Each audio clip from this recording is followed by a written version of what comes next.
Hello, my name is Douglas Bloch. Welcome to the Depression Recovery Channel, where each week we talk about practical tools and coping strategies for healing from depression and anxiety. Today is Flashback Friday, a feature in which I republish one of my earlier videos you might not have seen that contains really important coping strategies that will help you attain a better mood. Now here's today's video. The title of today's video is, What Are You Paying Attention to?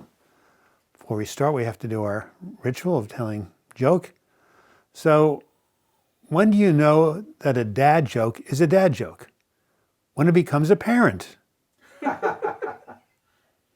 you have it, a dad joke in itself.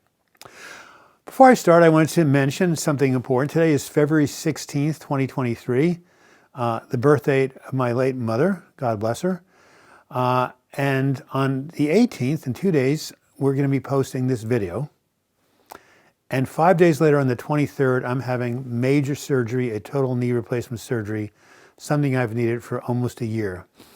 And I'm kind of scared and nervous. It's supposed to be more pain than hip replacement, more involved recovery. So if any of you are watching this video on or before February 23rd, 2023, please send me some good thoughts, positive thoughts, prayers, you name it. Because when people come together collectively, and hold a high watch, then whatever they're focusing on becomes stronger. And I really could use your support because this is going to be a big deal. So thank you.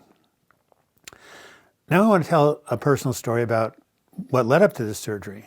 For the past 11 years, I've been using road cycling specifically as a way to alter my mood, improve my mood whenever I get depressed, which happens now and then because I suffer from it chronically. And it has always worked. I had a hip replacement surgery 18 months ago, but soon I was on my bike again as if nothing happened. However, in the summer of 2022, I noticed that my left knee was starting to hurt. Well, no big deal. I injured it in a biking accident a while ago, but it got more and more painful. Finally, I got some x-rays done and took it to the surgeon who had operated on my hip and said, "What's going on?" He said, "Well, I have some bad news. You see, you have no cartilage on the lateral side of your left knee." "What am I going to do?" I said, "Well, you can try conservative treatments like PT, a cortisone shot, but ultimately surgery is the only fix." Well, I kind of gradually accepted the idea of surgery, but I had a trip coming up to Costa Rica, happened this January. I didn't want to put it off. I'll do the surgery when I come back, I thought. So 10 days in January, lovely, except it rained most of the time, but beautiful, beautiful country. But when I came back, something about the activity had worsened the knee exponentially. My pain went from a 2, which is, so-so, to a 7. It became so bad that even getting up at night to go to the bathroom, just standing up and putting any weight on my left knee was so excruciating I had to use a walker. I thought to myself, if I need to use a walker just to get out of bed in the evening, how am I ever going to do my cycling and walking? How am I ever going to cope? Then, one morning as I got up and started to gingerly put my foot on the ground, expecting shooting pain through my knee, these words came to me. Well, at least I can walk. What I had taken for granted now became a blessing. Well, at least I can walk. What I had done is shift my awareness to what I couldn't do to what I could do. From the pain of walking to the gratitude that at least I could do it.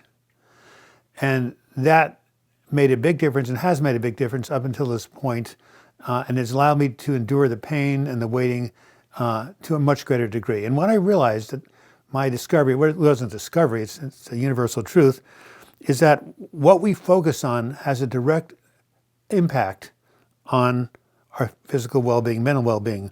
What we pay attention to determines how we experience the world. Since we who suffer from depression tend to, quote, see through a glass darkly, we have to be especially careful about what we're paying attention to. In this world of the internet and, social media, where we're constantly bombarded with negative news and catastrophes and death and destruction, we have to be really careful what we let into our vulnerable minds. This is why it's never a good idea to watch the 11 o'clock news right before bed. Because that's when you're most impressionable. That stuff is going to come into your brain and be with you all evening and filter into your subconscious. So instead, even if you do watch the 11 o'clock news, go outside, take a walk, meditate, read an inspirational passage. Let the last things you think about before you go to bed be positive and uplifting. When I was suicidal, not once, but a number of times, I had to basically face this choice of what I was paying attention to each and every day. Was I going to focus on the part of my brain that said, you're never going to get better, it's hopeless, you might as well end it now? Or was I going to focus on the affirmation, this too shall pass?